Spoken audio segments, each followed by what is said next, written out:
The first one that gave me a lot of light bulb moments was the CISSP. The reason I say that is because most people look at CISSP as like you do your security plus and you do all these other certs leading up to that. And CISSP is like the grandparent.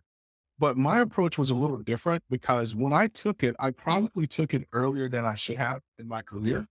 But what it did is it gave me like a good view of the cyber landscape because the CISSP, you hear people describe it as a mile wide and an inch deep or some variation of that, right?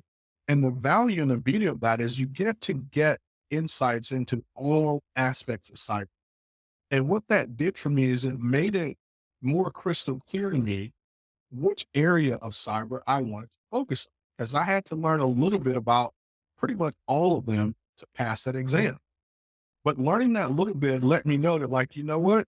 As far as doing policy and procedure stuff, that's not my jam. Like, I would not enjoy doing that 8 hours a day. Some people would, but I figured out that like I kind of like this concept of hacking and pen testing and security engineering in that avenue. And that led me to the next certification that I got, which was CEH, because the concept of breaking in the network was really exciting, right? So I went down that route, got into offensive security, went really deep on the offensive side.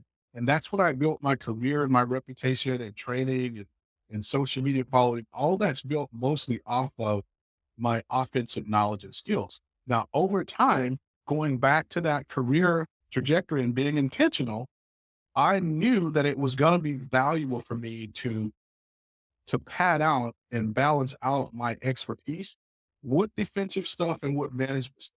So I made an intentional effort along that arc to always make sure I was adding defensive and management stuff to my trajectory. Whereas offensive was clearly my jam, like that was what I was most interested in.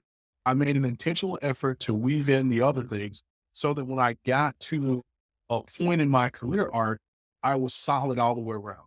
And that was beneficial into getting me into some of the roles and some of the areas that I've been able to get into, including the VP role that I have now at Infosec.